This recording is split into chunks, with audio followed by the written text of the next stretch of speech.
Okay, hi.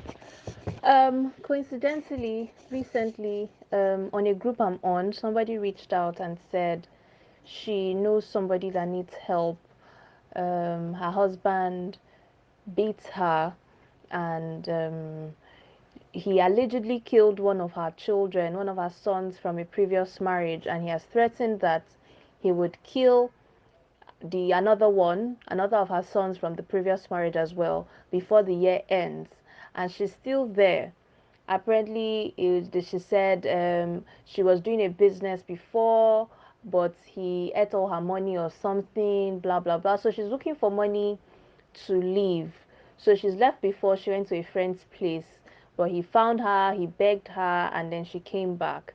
So now she's looking for money to rent an apartment of her own far away where he will not find her, and then she can start a little business with her kids and all. She has, I think, about 6 or 7 kids now. Some of them are for him.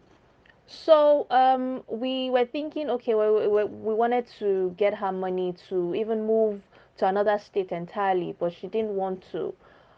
Um, Bottom line, it's from that story, it felt like she was going to, even if we had helped her to leave the house at that time, she was still going to end up going back to him. And perhaps whatever funds we even raised for her, she would end up giving it to him. So we decided to take a step back. Helping women that are in this situation, it's really hard.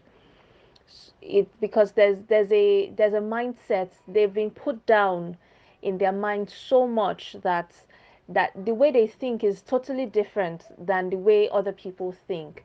So first of all, we have to, if you're going to help them, you have to help them heal their minds. You have to help them realize that they do not deserve what they are getting.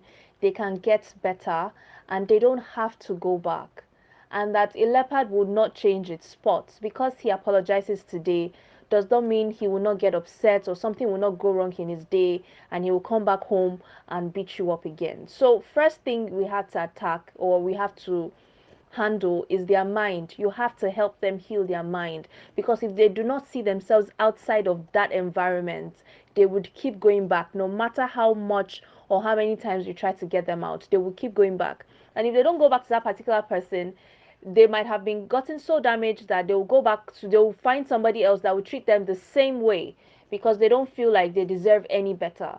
So the mind is the first thing, in my opinion. Help them to heal their minds.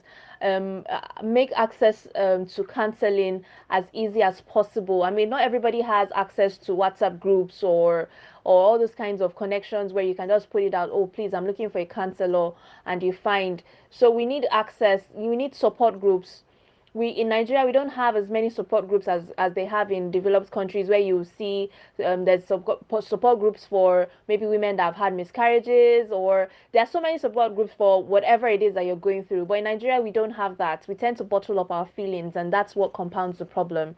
So if we have support groups, if these women know that, oh, these support groups exist, I mean, you don't have to, they might not want to confide in a friend about what they're going through. You can just go to a support group in your area and be, you don't have to say your name, just say what you're going through, hear what other women are going through, see how you can get help and all of that. And then before you know it, you might now be able to get women out of that situation. But giving them money, or even maybe renting a place for them, or all of that, it just might not work, because they will go back there. The change has to happen from their brain, from their head, from their mind.